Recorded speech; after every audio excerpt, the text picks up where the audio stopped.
Coming up next, Sitting at 30 takes you downtown for the weekly luncheon meeting of the City Club of Portland. Live weekly coverage of City Club is made possible in part by TCI and is produced through the facilities of Portland Cable Access. Now we join the City Club for this week's program.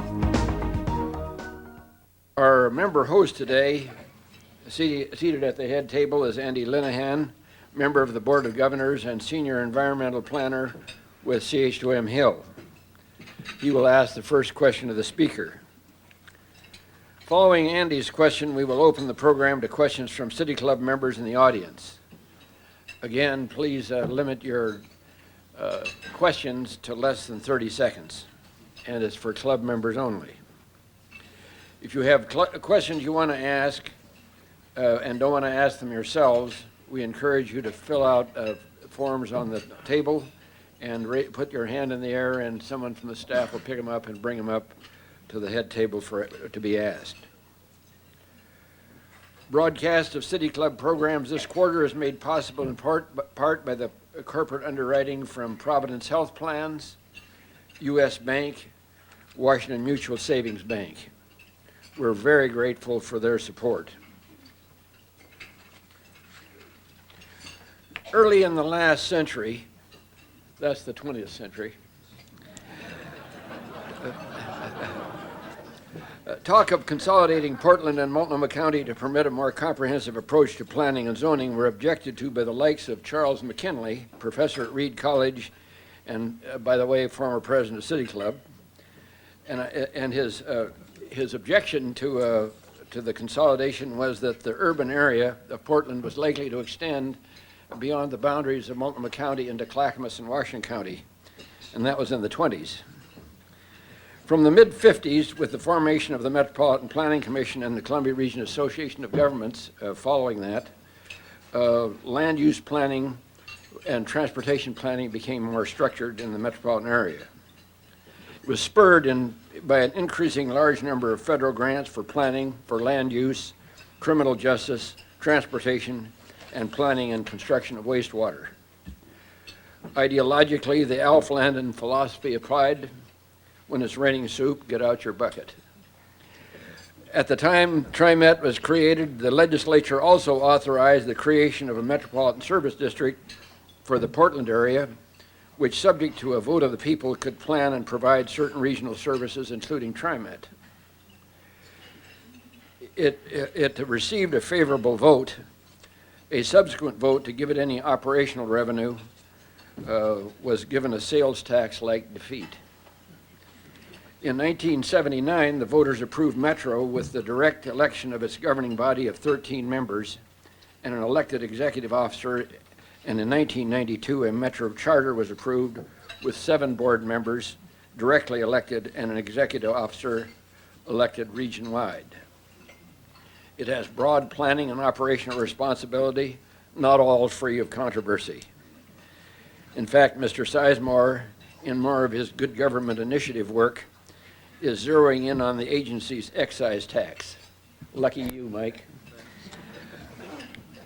Mike Burton has held the position of executive officer for 5 years and has been elected twice.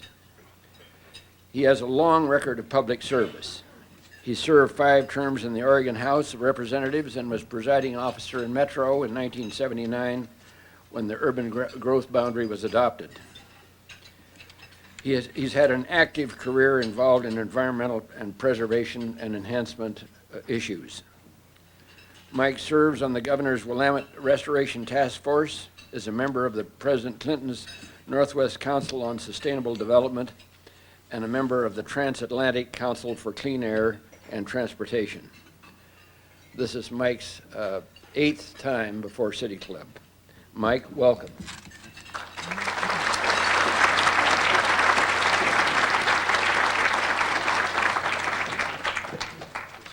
Thank you, Lloyd. The review of the activities of the last century reminds me of this whole millennium business. I had a chance, my mother will turn 90 at the end of this month, and a few weeks back I had a chance to talk to her, and I said, tell me, here you've lived 90 of the 100 years of this last century, and and what are your thoughts about this? What did you think of what was going on, the changes that occurred? And she said, you know, the past is the past. It's the future you have to worry about and think about. And then she gave me some statistics, and I never know where she comes up with these things, probably the Reader's Digest large print version. But she said, note this, 75% of all the people who have ever reached the age of 65 in this country are alive today. And while only 10% of Americans are over 85, Dan Goldie, I want you to listen to this, are over 85, it is the fastest growing segment of our population. And she ended by telling me, she says, I want you to remember then what Yogi Berra said, the future ain't what it used to be. And that's the best advice. So I'm not certain whether this is the beginning of a new millennium or the end of one. I don't know if this is the beginning of the century or the end of one. I've read so much about it I get very confused. But I do know is that it's the year 2000. And I appreciate being the first to give a City Club speech this year. I appreciate that from the governors. These state of the whatever speeches tend to be, I think, sort of glossy, slick-covered things by politicians who, to some extent, try to sugarcoat some of the bitter pills that we have to swallow faced with some of the issues that we're faced with. And I suppose maybe that's done with an eye to the next election or whatever, but I quite frankly can't do that today. Because for whatever the past achievements we can brag about, we simply cannot afford in this region, in our cities, in this state, to continue to conduct the public's business as usual. So my presentation today won't be as pleasant as I would like it to be, but hopefully will provide a wake-up call and give us some real direction for the future. I am honored for the opportunity to be the first to address you in this new century. For more than 80 years, the City Club of Portland has fostered the kind of visionary leadership that has made this city, this region, a special place. I'm pleased the City Club remains true to its mission, which is, I quote, to arouse in its members and the public a realization of the obligation of citizenship. It will indeed be my intent today to arouse in you the obligation of citizenship and to hopefully inflame you with the spirit to determine to stop the madness that's destroying our natural resources and to save this wondrous place that's been bequeathed to us by our predecessors. My message today is one of alarm. There is some good news to report, but as I said, I'll tell you that the metropolitan region is facing the most dangerous and potentially destructive period in its history. We have reached the region's capacity to absorb more growth and still retain some of the qualities for which Oregon is famous. We cannot continue on our present course of failing to invest some of the enormous wealth in the basic components of livability, in our schools, our transportation system, our parks, and yes, good planning too. What we're doing now just simply isn't good enough. The natural wonders of our state may very well be the undoing, as more and more people are attracted to what they can't get elsewhere. This dilemma isn't new. Oswald West recognized it, Hector McPherson recognized it, Tom McCall recognized it, Bob Straub recognized it, Barbara Roberts recognized it, and I hope that Governor Kitzhaber recognized it. What is new is the exponential rate of the growth that our region experienced in the last decade of the 20th century. It has overwhelmed our ability and maybe even our will to keep pace with it. Let me try to give you a little bit of that good news first. Open spaces. In 1999, Metro purchased an additional 1,200 acres of natural area open space. In the last 4 years, Metro has completed 172 real estate transactions, purchasing nearly 5,200 acres, including more than 30 miles of stream and river frontage. And next year, we expect to add another 1,000 or so acres, focusing especially on stream and riverbank protection. And here's an important point to remember. Metro has preserved more acres for natural area open spaces than they've added to the urban growth boundary in the last 4 years. While we're being good stewards of the land, we're also been good stewards of public money. So far, Metro has purchased 86% of the target land using just 75% of the voter-approved budget money. In the planning area, which is Metro's primary responsibility, last month the National Marine Fisheries Service recognized Metro's stream and floodplain protection regulations as the benchmark standard for protecting stream flows and controlling erosion. I've been saying for close to 2 years now that these regulations would help meet federal requirements. I'm pleased to report the cities of Happy Valley, Maywood Park, Wood Village, and Oregon City and the Unified Sewer Agency, which serves Washington County, have already adopted ordinances that meet Metro's regulatory standards. But the fact is that we need to have these regulations at all, which is what brings me to the darker side of what is going on. Our capacity and our willingness to deal with the challenges of explosive growth. Let me be very clear about my message. We can't have it all. We can't simultaneously accommodate population growth at double the national average, create livable communities, and protect the environment at our current level of investment. Continuing to do what we've been doing is a choice, and it's a choice with consequences. Americans, Oregonians, thrive on their own optimism. We're raised with the belief that we can master any challenge if we work hard enough, that we can solve any problem if we work smart enough. A selective reading of our history certainly bolsters our faith in our abilities. Look what we've done. In the past century, we've met the challenges of 2 world wars. We've overcome a depression. We've built a nation up to become the richest, most productive nation of any millennium. But then, look what's happened at the same time. In the last half of this century, we created a society that consumes a majority of the Earth's precious resources, and we've acted as if it will never end. Only recently have we begun to appreciate the complex interrelationships of the planet on which we live and the limitations of our engineering skills. Only recently have we started to recognize that we live in a zero-sum environment. We can't have it all, and we have to make choices. This principle, that we can't have it all, that we have to make these choices, is true for the future of this region as it is, say, for the salmon. Indeed, the salmon is our surrogate. The story of their decline may become the parable of our future for ourselves. How can I paint such a foreboding picture? After all, consider what growth has brought us. We had the fastest growing economy in the nation in 1997, the last figures that the Department of Commerce had. 187,000 new jobs in just 6 years, jobs that attracted highly skilled and well-educated workers. Some of the lowest unemployment in the nation, while our real per capita wages grew by 34% in the last 6 years. A nation-leading 56% increase in business startups by women between 1992 and 1998. A seemingly endless stream of glowing articles in the national press about Portland, dealing with everything from our planning to our regionalism. So what's the rest of the story? People flocked here in record numbers. Population increased at double the national average, 204,000 people in the last 10 years in the Tri-County area. That's the equivalent of adding 3 cities the size of Beaverton in 1 decade. At the same time the population was exploding, property tax limitations, measures 5 and 50, limited the ability of local governments to keep up with the growth. To make matters worse, the federal government began retreating from the local scene 20 years ago. And Earl, I know you're here, and I already asked you for more money, and I know you'll go after it if you can. But the huge federal transportation subsidies, for example, that built the interstate system are gone. Now we're stuck with the ongoing repair bills.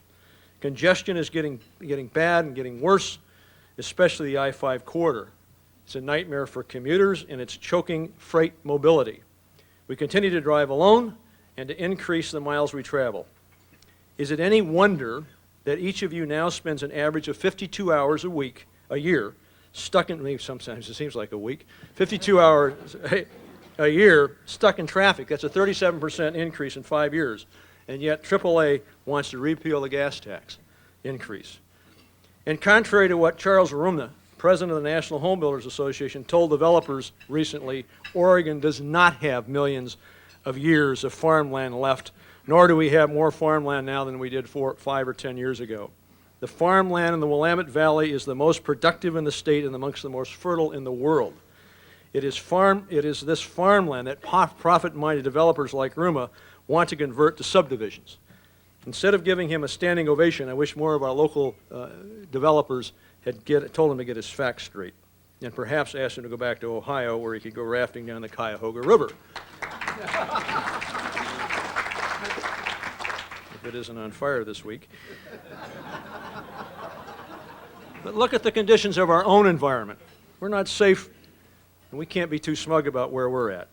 Millions of years of climatic change and habitat alteration, from the ice ages to the Missoula floods, couldn't kill the salmon. But 150 years of modern settlement and environmental abuse have brought these wondrous animals to the brink of extinction.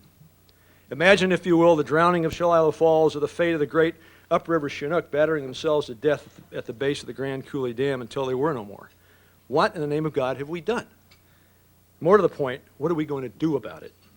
Well, first of all, we need to invest substantially more in the infrastructure of this region. Again, in our schools, our transportation systems, our parks, our sewers, and basic public facilities, if we have any hope of maintaining the special character of this place.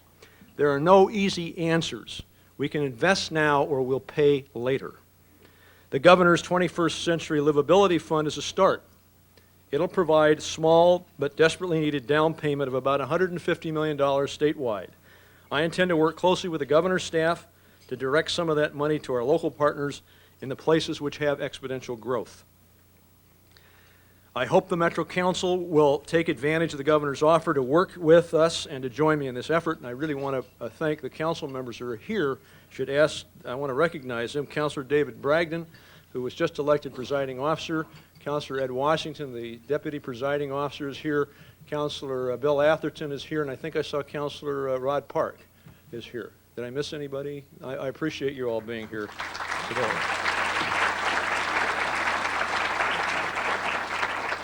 They've got a tough job along with me in dealing with these issues. The region needs a balanced multimodal transportation system linked to the 2040 vision. It has a price tag of $7 billion. But if we expect only $2 billion in a combined federal, state, and local revenues, even if the nickel gas tax increase survives AAA's attack. In other words, under the best of circumstances, we're $5 billion short, and that's a huge deficit. Metro is now preparing a transportation plan that fits within the revenue projections. I hope it serves as a wake-up call for the seriousness of the problem. And keep in mind that the size of the transportation problem would be worse by orders of magnitude if we were not planning at a regional level to build complete communities that provide homes, jobs, stores, in close proximity to one another. It also ought to drive home, pardon the pun, the importance of the personal choices we make every day about how we get to work and home again. Local governments can't afford the upfront infrastructure rapid growth requires. Developers need to help. I understand that they have obligations to their businesses that are different from government's long-term obligations to the people of this region.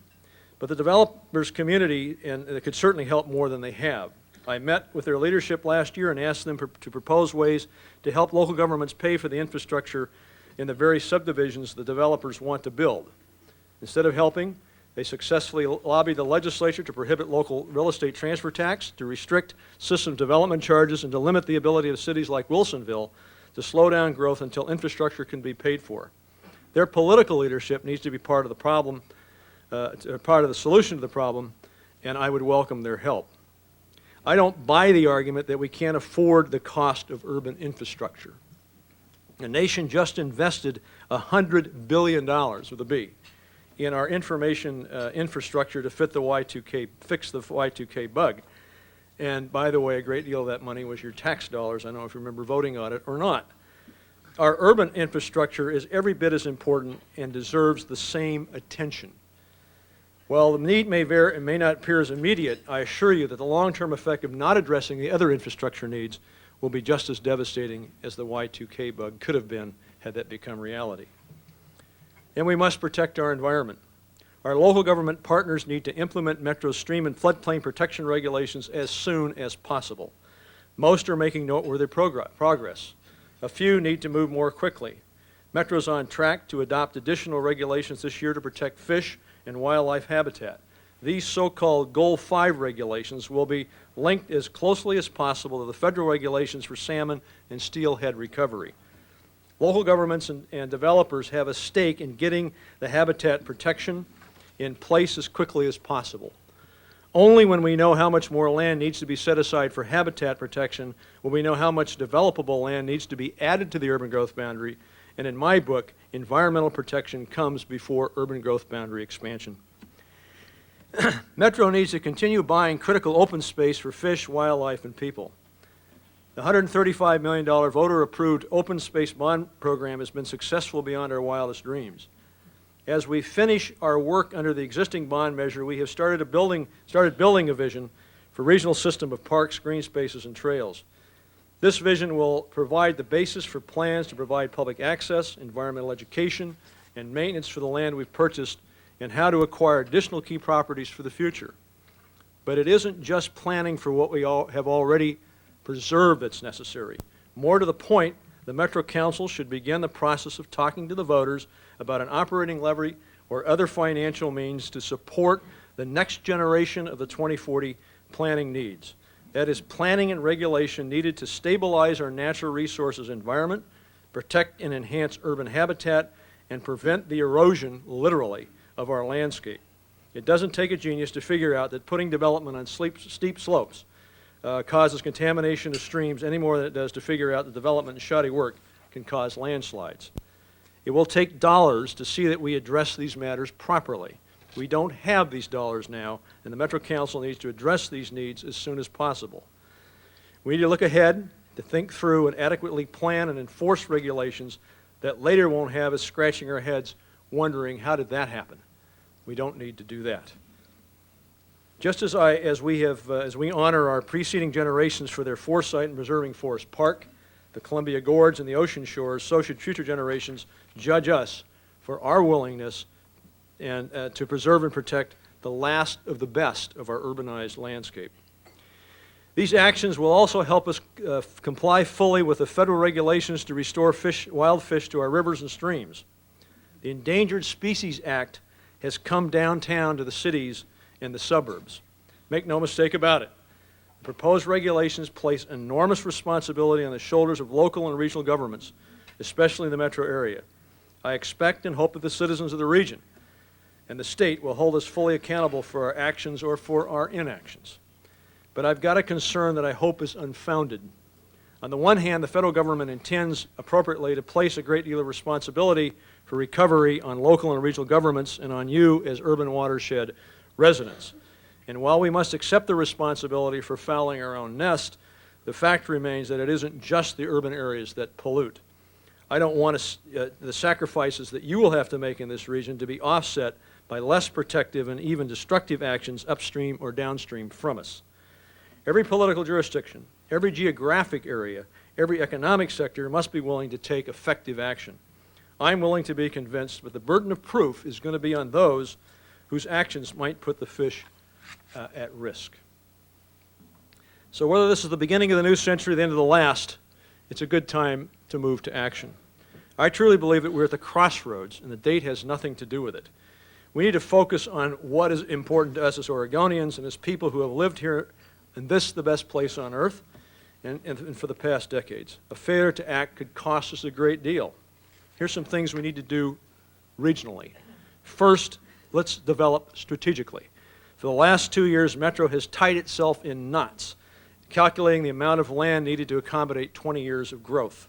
We've engaged in the most arcane debates about street widths, upzoning, underbuilding ad nauseum. We need to focus less on how much and more on where. We need to direct growth away from farm and forest lands to areas where it can one day be adequately served by cities and service districts. We need to encourage growth to occur in complete communities that provide homes, jobs, and stores in close proximity to each other and to public transit corridors. Metro's Goal 5 habitat protection regulations and the federal rules will require more land to be protected from development, both within the urban growth boundary and in our urban reserves. This creates an opportunity to re-examine some previous urban reserve decisions in the light of a new reality and ought to stimulate a more useful discussion about where we should grow. Second, we need to require concurrency. Deciding where future growth will go isn't the same thing as allowing it to occur. It still has to be planned. It still requires roads and parks, sewer, water, and other public facilities. Concurrency is a loosely defined term that means that development can't begin until there's a commitment to finance the necessary infrastructure. Florida requires concurrency by state law. Clackamas County currently has a task force studying ways to approach concurrency. Wilsonville is in effect requiring concurrency by rationing building permits based on proposed projects' need for water. It makes no sense to allow a development that will compromise a city's ability to fight fires or supply drinking water to its current residents. The same logic applies across a broader range of public services. We should allow development, we should not allow development until we can assure our children that there will be adequate schools and teachers. As a state and as a region, we need to consider how to require concurrency. Third, let's slow down the pace of growth. As I said a minute ago, we can't simultaneously accommodate population growth at double the national average, create livable communities, and protect the environment at our current level of investment. We have reached capacity. We can no longer afford to be casual observers of the growth rate, assuming that our job is simply to accommodate whatever comes. We must take a more active role in shaping our destiny. Some growth we can't do anything about. 44% of the region's expected population growth will be our own children. But that's not the same thing as saying that what's there, that we can't do anything about it. Nor does it mean that we can be complacent about the rate of growth that's expected to slow down over the next few decades. We still need to be more smart about where, when, and how we stimulate the economy rather than closing our eyes and mindlessly pushing the accelerator. Washington County has shown leadership on this issue and provides a model for some of the innovative thinking the region needs. Last year, Washington County entered into a strategic investment agreement with Intel that provides some property tax relief to encourage Intel to invest $12 billion to retool its Washington County facilities. The agreement focuses on workforce retention rather than on new job growth, meaning minimal impacts to schools and public infrastructure. If Intel adds more than 1,000 new jobs, manufacturing jobs, it'll pay a growth impact fee of $1,000 per additional employee per year. It's not a big amount, but it is the concept that's important. Stop subsidizing new growth where we can't handle it or don't need it. Strengthening existing businesses, including natural resources industries, rather than attracting new ones is the way to go. Help existing businesses expand their markets, recognize and encourage e-commerce. And while we're at it, let's work to put good jobs where they're needed most, in Clackamas County, in Vancouver and Clark County, in Coos Bay, in Lakeview, in Halfway, or halfway.com, whatever it's called now. Don't get me wrong, slowing the pace and direction of growth isn't going to get us off the hook. We still have to make the major investments in infrastructure and do more to protect the environment for thoughtful regional planning to absorb the growth in the last decade. But it will make our goals of livability more achievable.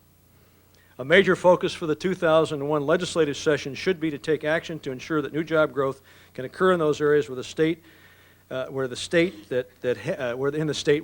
it's needed. This may mean a reexamination of our land use laws. By no means should this divest us from our basic land use principles, especially the conservation of prime natural resource lands.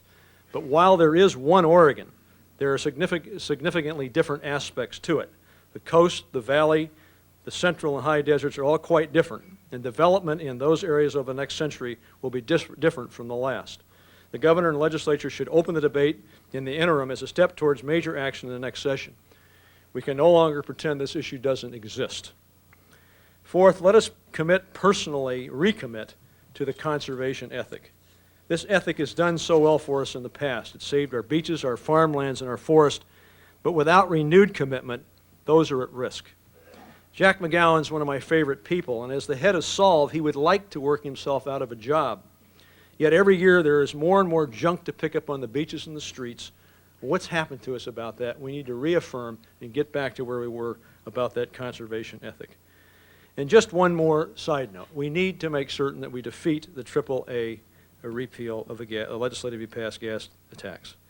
Voters approved a constitutional amendment to ensure equity on road costs between autos and trucks in November, which should have taken the wind out of AAA's sails. But recognize that even if the gas tax stays, it won't solve our transportation problems. That won't occur until people stop traveling SOV in their SUVs, which decreases the LOS and makes us SOL. And if you don't know what those acronyms mean, talk to me afterwards and I'll let you know. So there's a little good news and a lot of tough issues. I appreciate this opportunity to talk to you. I hope that you'll go forth from here with a renewed recommitment to what has made this place so special and with a clear understanding that we need to take action commensurate with the principles in the next 21st century. Thank you.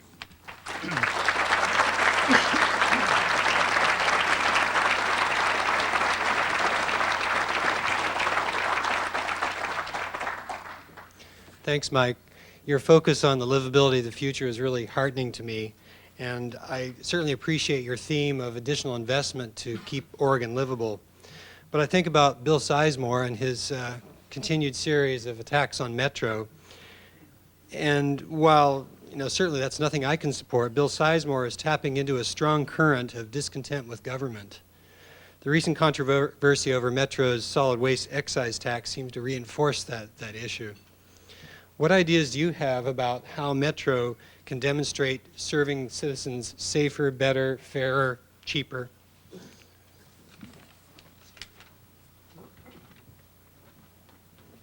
The only pleasure I get out of the Sizemore question is that we're not the only government he's picking on. I think, in fact, he's 7 or 8 measures that he's introduced here currently that we're dealing with. And clearly, Mr. Sizemore may be a poster child of the individual who really doesn't understand either the way in which the finances of Metro works or what it does.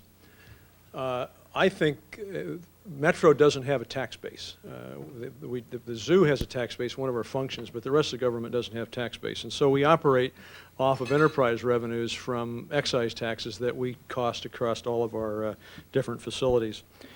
And if you looked at the actual cost, I could sit down with anyone and say, if you look at the cost of Metro, it's a very inexpensive government for the kinds of things that are provided. The convention center, the zoo, Expo, the park system that we have, the total solid waste disposal system, costs are very minimal. And so I would argue that in fact we have and I would love to talk to Mr. Sizemore. I have met with him once. This was several years ago. I've debated him twice in public, and he still doesn't quite get it.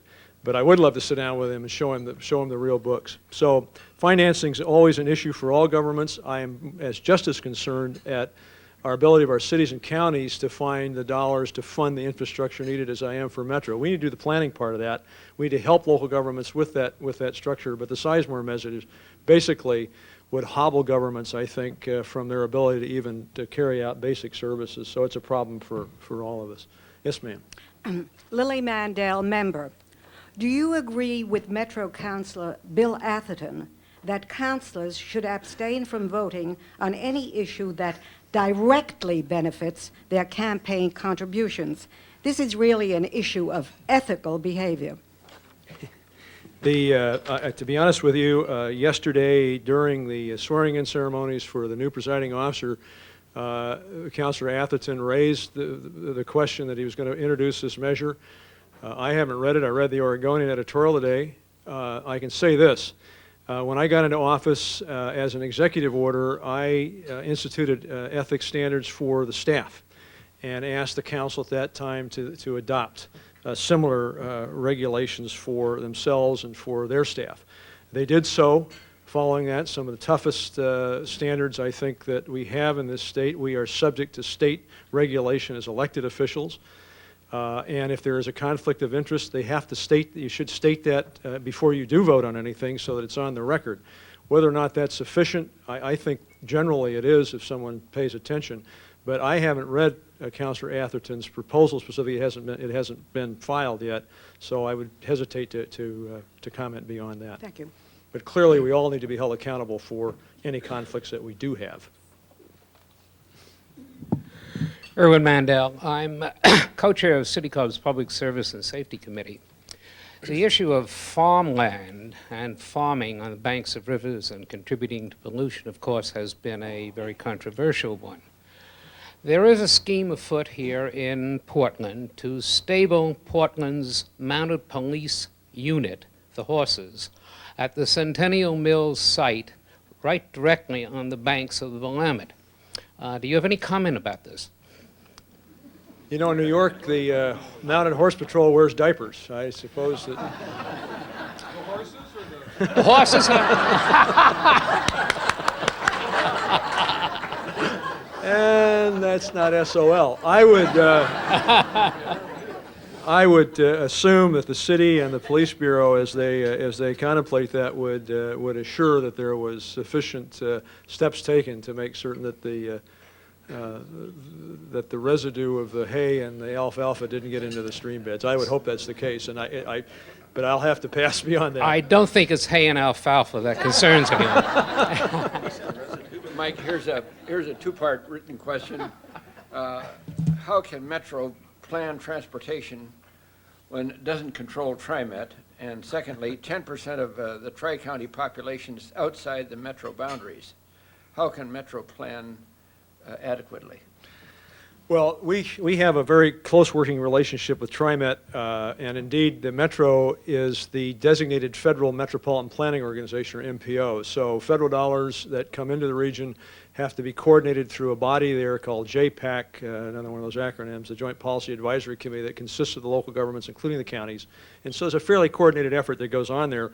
And we're not the operator of the system, but we're the planner of the system with TriMet and work very closely. So I don't think that that arrangement is necessarily a bad one. I think it's a good one, in fact. We've got the operating side and planning side of that. We do coordinate with the counties, which that population exists outside the metro areas, as they begin to urbanize. And there are state regulations that require the counties. Clackamas is undertaking that right now, and Washington County has done that, which is a process to coordinate the delivery of urban services in those areas, and we're a part of that process. So as those areas urbanize, they will have, hopefully, the same types of urban regulations that we do. But we sit down with them, and the counties are represented in our policy advisory committees, and so I think it's a good coordination that goes on in that process as it goes forward. Yes, sir. Hi, my name is Rex Burkholder. I'm a City Club member and also a candidate for Metro Council in District 5.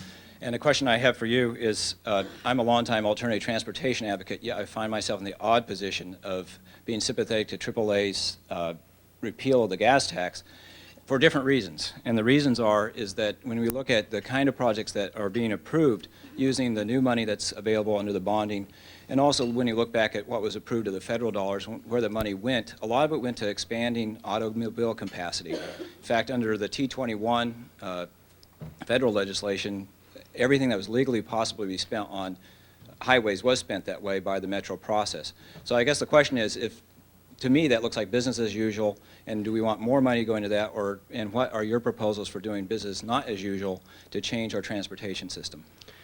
Well, the first, obviously, in this state, the Constitution limits the use of gas tax to roads.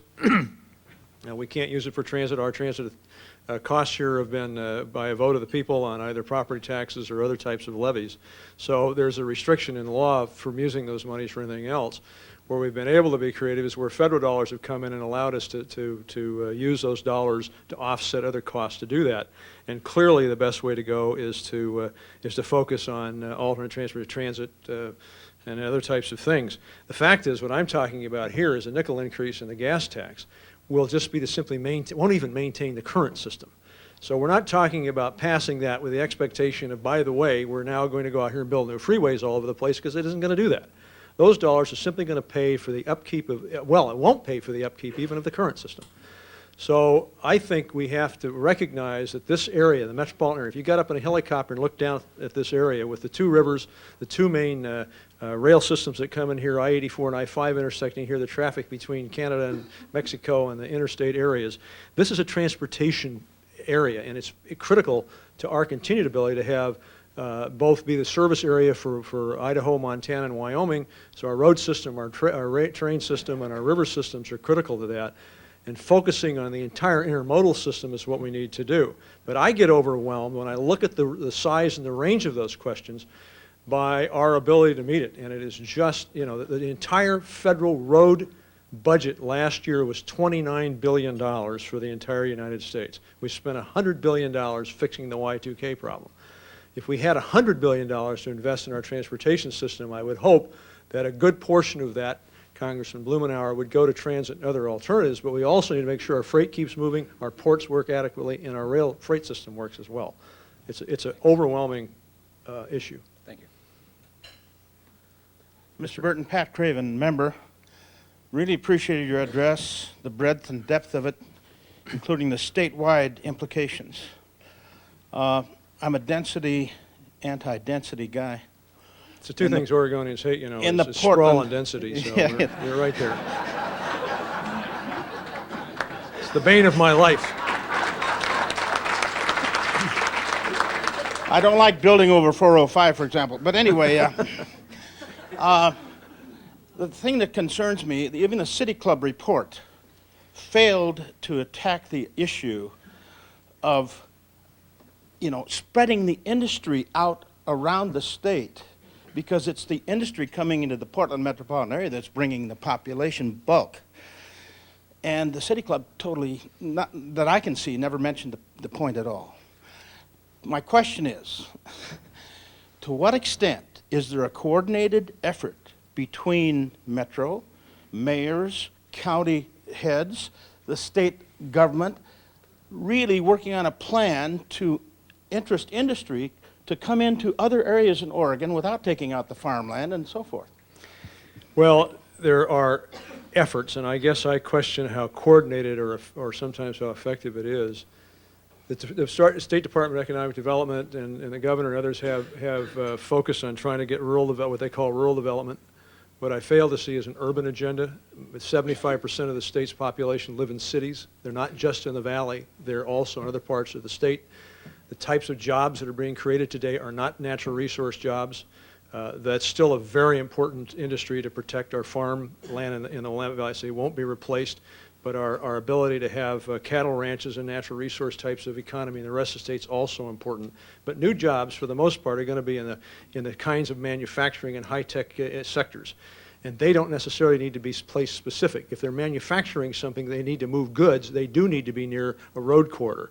But we have businesses in Astoria, Coos Bay, and other places now who need fiber optic connections to be phone answering businesses, for example, or those types of datacom sorts of things that don't need that. So that's what I'm calling on here. I think given the reality of that, there needs to be renewed effort to really try to place some of those things out.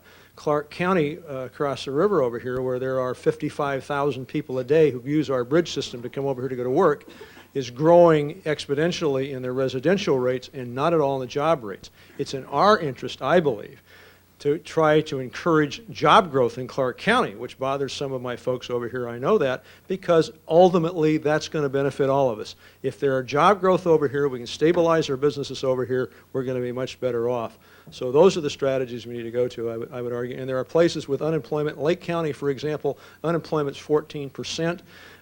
They need desperately to have a gas line in there.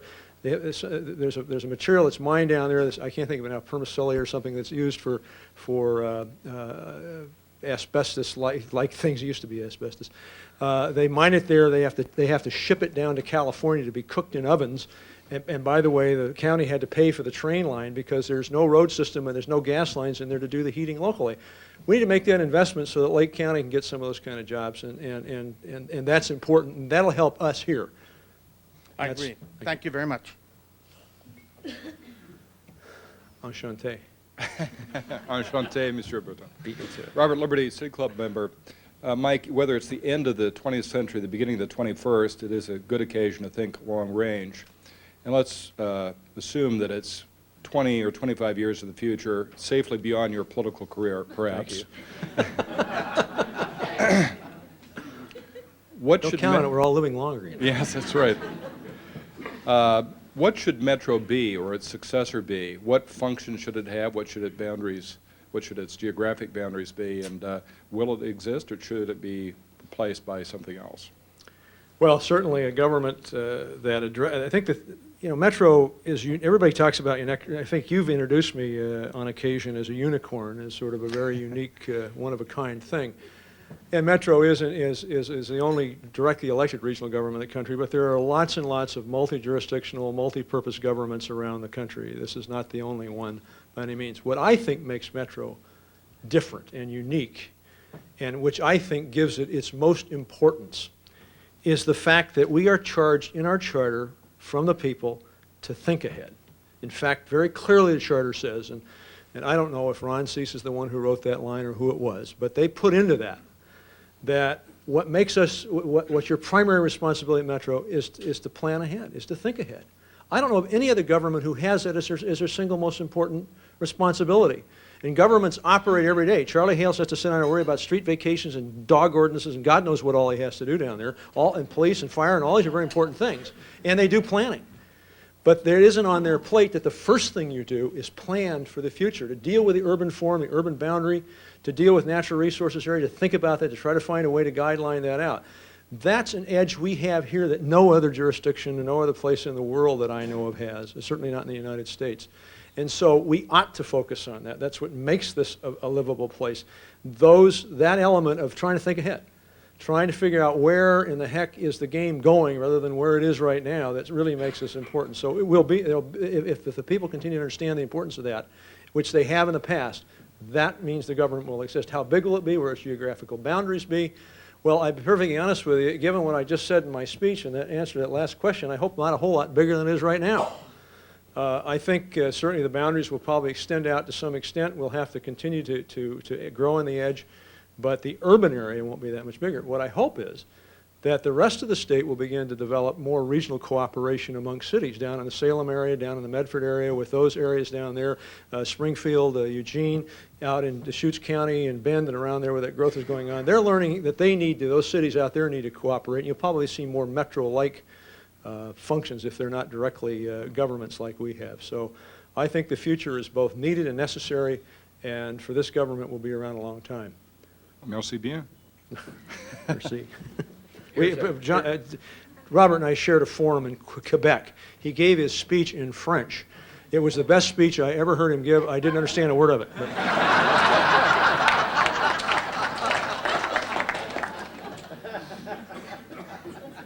The City Club's recent report on Portland's density policies found some significant weaknesses in the way the city is accommodating increased density outside the central city. Continued public support for the region's growth, management's goals, and Metro's future may hinge on doing a better job within Portland's boundaries. Jurisdiction. What can Metro do to help? If I understand that question, the issues dealing with neighborhoods and areas, as I said earlier, two things Oregonians seem to hate is sprawl and density. And the density question comes up.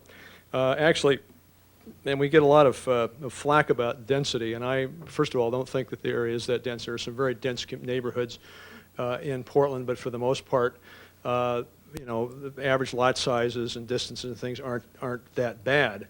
But where we do ask for higher densities along transit corridors, where we have, and that's what the city of Portland's been trying to do, is to plan higher densities along transit corridors where buses and those things make sense. It's where they make sense. I think what we can do, in working with the city of Portland, we try to do that, is to try to go down and visually show the communities what this looks like and what this means to them. It's if you walk in and say we're going to increase the density in the neighborhood, everybody immediately, I think, has a view of some sort of Moscow-style apartments, peppering the place. And in fact, that isn't the reality of it. But the visualization that can be done with the types of architectural designs that we have now on computers and the ability to do that is something that needs to work. We also, I think, need to help the local jurisdictions understand, help them to help their jurisdictions and the people in those jurisdictions understand the consequences of what the alternatives are if we don't indeed use our land wisely and increase the densities where it makes sense. It's a tough one, but it's something that we can work and try to work with local jurisdictions to do. Yes, ma'am. Corleen Craft, City Club member. Recently, it was decided that in order to accommodate the growth in the next 20 years, I believe, that it was necessary to bring 5,000 acres in from the urban reserve, 2,500 in year one and 2,500 in year two. I was told recently that the study has been reevaluated and enough land has now been found so that the 2,500 acres does not have to come in. I understand that part of that found land is on in parcels that have already been developed and may have one home sitting on large lots, and so the notion is that even estate-sized parcels could be subdivided in order to provide more developable land. Is that the case? And if so, what can we be thinking? The requirements that we have to meet the state's mandated numbers to have enough for a 20-year land supply the projected out years in the studies that we did 2 years ago showed that we needed to have approximately 7,000 to 8,000 acres in the urban growth boundary. Under state law, We were supposed to have those identified and brought into the urban growth boundary by the end of 1999. The council had identified 3,500 acres, and that was brought into the urban, 3,500 acres brought into the urban growth boundary. And I should note here, too, for all of the developers who were yelling about wanting more land and needing it immediately, not a single acre of that has had a shovel in it, because it's not the land they wanted, I guess. And I don't know whether it's our responsibility to make certain that this is all nice flat land with roads already into it. But in fact, those acres are in, 3,500 acres. The council then, in the second round of that year, as we began to take a look at it, we did a more finite study, an examination of where we were, and concluded that we had enough adequate land that we didn't have to bring in necessarily that second half with these caveats. And my recommendation to the council, and the council took that advice and in fact have added to it, is that the numbers did not include the necessary set-asides that we would need to have as a result of the protection and the regulation due to everything from what we call Title III, our stream bed and riverside protection, and the future we may need because of habitat protection. So I think we're still going to have to bring in another 3,500 acres or whatever in this next year, and we actually have an extension until October of this year from LCDC to make that decision. So we will still, I think you'll still see us looking to expand that boundary. The council, I think, is committed to making that deadline before October, but there was some unknown factors. We didn't know what the federal regulations about fish was going to be. As I mentioned to you, the federal government did cite our Title III, for instance, as a way to do the exemption. We called for 200-foot setbacks generally. There's exceptions to that. So we have to go through all of that and figure it out. But bottom line on it is you'll probably see another expansion of urban growth boundary before October of this year of about another 3,500 acres would be my guess. Thanks. Mike Houck, City Club member. Mike, I actually want you to reiterate and expand on what you just said and what you said earlier, and that is there are already some very progressive planners, elected officials locally who are apoplectic over the fact that the 4D rule, what you just referred to, may mean the need to expand the urban growth boundary in the future. When I read the rule, everything I read was very consistent was congruent with the 2040 concept and with what Metro is doing and is proposing to do with respect to watershed planning. Could you elaborate on that? And is the UGB, holding the UGB, a tool or an end? Because I think some people think of it as an end and don't think about it as a tool. Yeah, I hope that's an issue that I often comment on, that the urban growth boundary is a planning tool. It is not this thing, and by the way, the urban growth boundary is, I think most of you know, since it was first implemented in 1980, and I was on the council when we put that urban growth boundary down, we've amended that over 30 times, added over 3,000 acres of land over a period in the 80s when we didn't have any growth. It's this exponential growth that's created this need for a little bit larger there, but the plan was, the idea behind urban growth boundary is always use it as a tool to make certain that when you did expand your urban growth boundary, you did it right, and you did it in the right places, that you didn't put natural resource lands or farm lands or resource lands at risk as you did that. And I would add now what we need to do to that is to add the elements of the cost of the infrastructure to make sure that fits. That's what this is all about. So I think that's still an important element of what we're doing.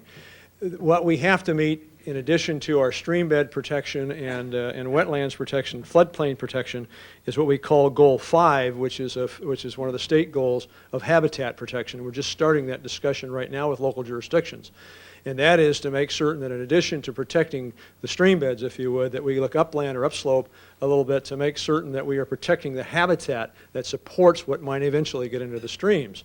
And that's critical here because we have the Willamette River, the Columbia River, we have Johnson Creek and the Clackamas and Tualatin River tributaries that come into this urban area that all are critical habitat areas, not just for fish, but for other types of wildlife. I'm talking to you, Mike, and you know all this.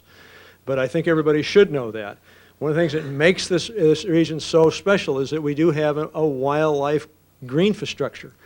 That makes this a very livable place. And what we're looking at is ways to make sure we don't degrade that environment any further and, in fact, try to enhance it through these regulations and incentives that we're trying to adopt right now. And I'm glad the federal government has recognized that we're doing that, and we're looking forward to working with them and with the city of Portland. Charlie Hales, when he was with those bureaus, did a lot to bring that forward. And I think the cities, you still have adopted Title III yet, Charlie, but that's okay.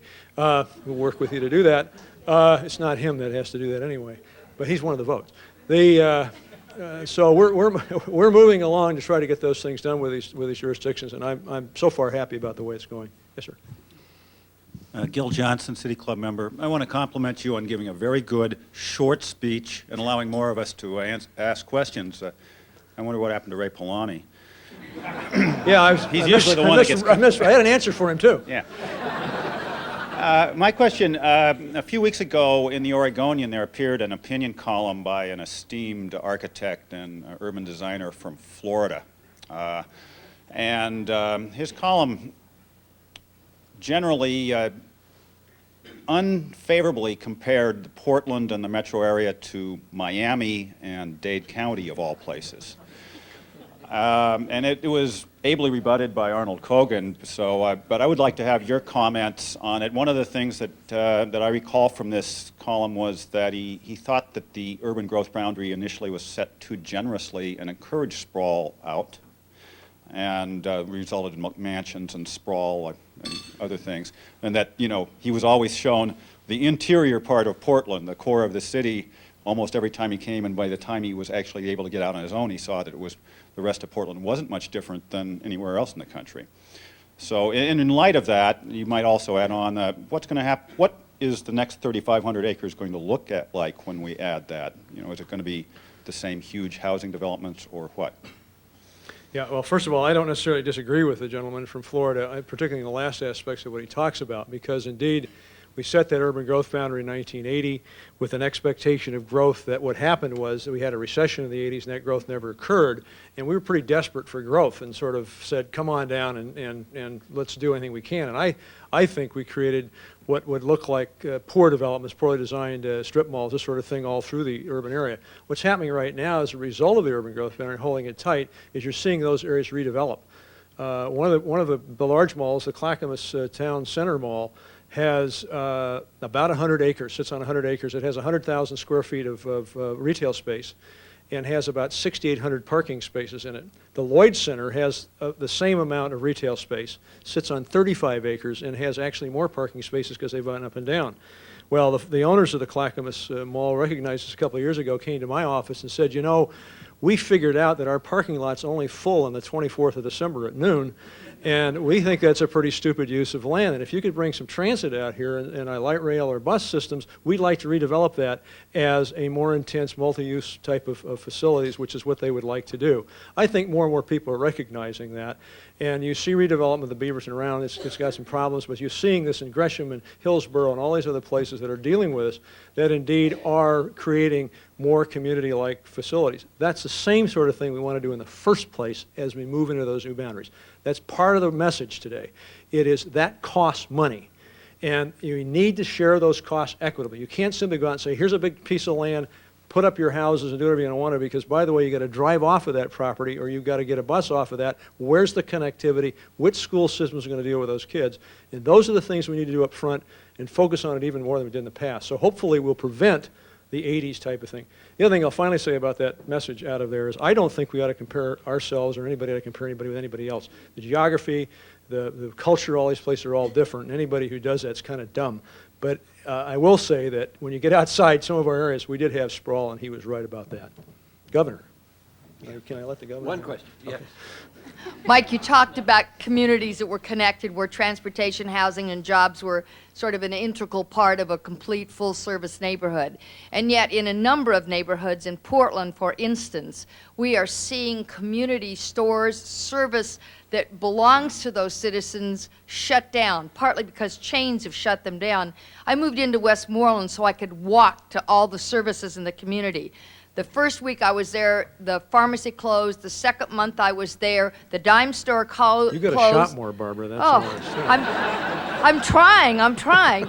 And Then my grocery store closed and the video store closed, and it's been like that for 2 years as I've been in that community. So if we're going to keep communities intact, we have to look at the corporate structure of how an entire chain closes and leaves those communities literally without any kind of services. For a year, I've had to drive several miles to get to a grocery store, and the second grocery store closed in Selwood just this last 2 months. So has anybody actually looked at the issue not of creating those new communities, but preserving those services to people in those communities so they can walk to those services and participate without driving to Fred Meyer or something in some completely different part of the city? Well, again, I think that's certainly part of my message here today is that if we want to have those services local, if we want to support those kind of businesses, they need just as much support, tax incentives, and making certain they get people back and forth to the market as the larger firms that we bring in. They deserve that if we want it, but that's going to have to come from an initiative from the people who are saying, wait a minute, we really do need those stores. I don't think we should build areas. When you look at Orinco, I don't know if you know, if people are familiar with Orinco, but it's a new community. Sunset Magazine features it this time. It's a great place. But it's built with they build it with a community in mind. They've got stores built into it. And one of the attractiveness of that for people who are moving into those, and they're selling all of those things. There's 24 units to the acre at the railhead, 7 units to the acre a quarter mile back. It's a fairly dense area. And they're selling them like hotcakes because people like the idea of moving into a village. Well, we need to do something to protect the existing places that we've got that are losing those by finding incentives and offering as many tax incentives and breaks to those kind of businesses as possible. And that's going to cost us something again, but it's a worthwhile thing to preserve the village, and I think we should do it.